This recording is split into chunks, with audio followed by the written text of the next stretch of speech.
Active word, right? So you devour, you eat with relish and joy and gusto. And it's coming to town. What makes you most excited about Devour? Um, the diversity of our programming this year is really exciting for us. Not only do we have 55 new films from around the world, a good number of world and Canadian premieres that are happening, but we've really reached out to a larger community of people in the digital film and television world this year too. So one of the things I'm most excited about is when my business partner Leah Ronaldo and I were in Berlin earlier this year at the Berlin Film Festival, looking for films that we could showcase here at Devour. We had the opportunity to meet Thomas Struck, the chair of the Berlin Film Festival's culinary cinema program.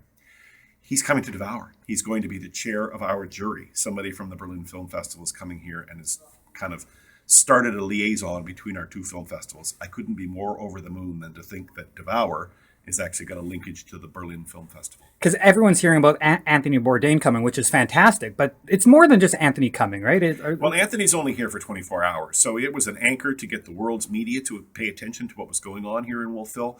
For him to have a little taste of what it's like, we'd always heard that it was on his bucket list to be involved in a film festival, and ours was a film festival about food.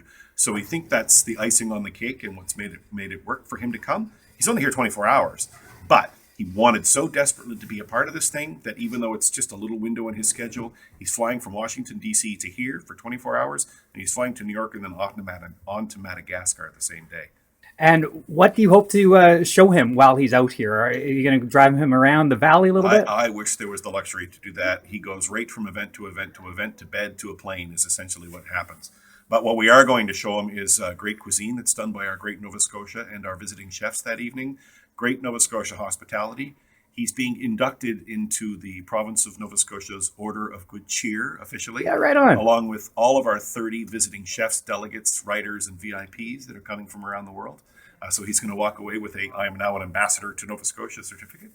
And he's going to eat really, really well. And of course, he's giving a 25-minute talk at the end of his the film that he's picked to show, Eat, Drink, Man, Woman.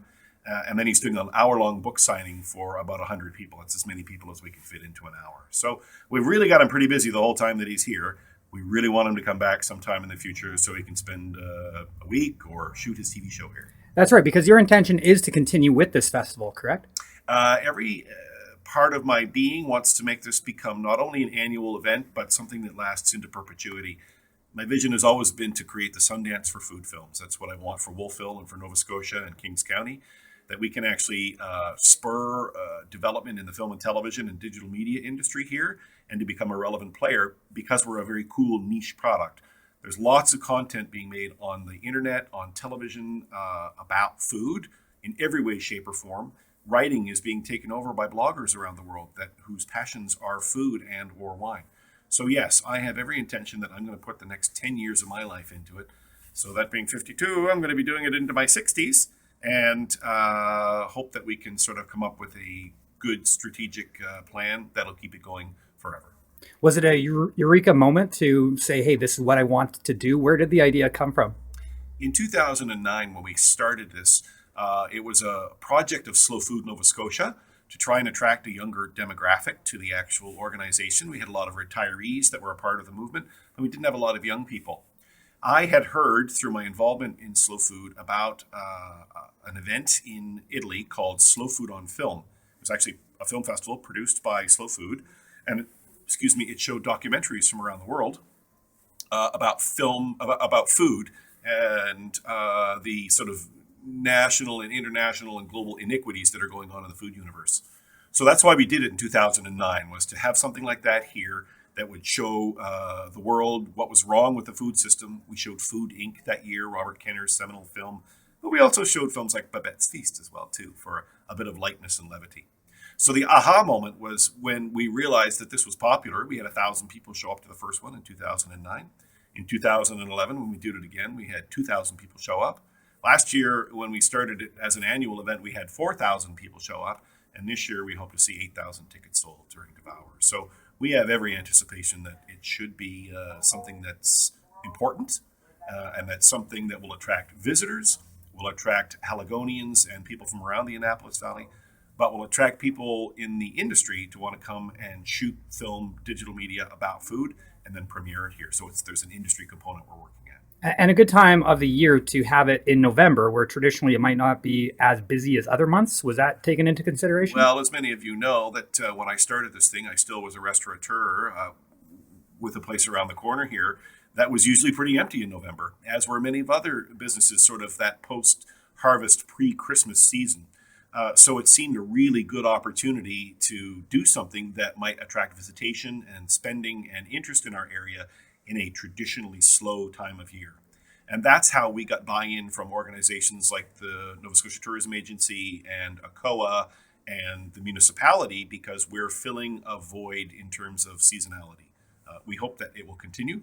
And the one upside of global warming is that each year the weather's been better. So it's been pretty warm the last couple of years. We'll cross our fingers this year too. Well, it's similar to the Deep Roots Festival that happens here in late September. It sort of fills that void a little bit as well. How could the community get involved? So this is obviously volunteer opportunities. Educative are part of it. We have a great and healthy volunteer group this year of 60 volunteers, both from the community at large and students from the university and from things like King's Tech.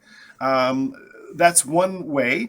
We really want people to participate in some way, shape, or form in the future by making food-related stuff. You can very simply do a 2-minute film on your video on your phone and make a food film. And we will look at anything if it's submitted to us. So engaging from a professional aspect or from a fun aspect of doing it is something we can do.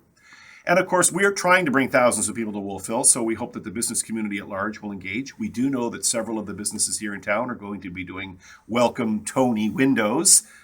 So we're really hoping that the businesses in town will actually participate and give it a really nice and festive atmosphere. So volunteerism, participation by actually increasing your awareness of the food system, and as merchants and business people around town to engage and make it seem and feel like a festive place so that visitors that are coming here have a great time too. What about this rock soup video? So The Path of Stone Soup actually is a film that was submitted to us, and it's a short film from Mexico, and it's about a traditional soup that is made there where they superheat rocks.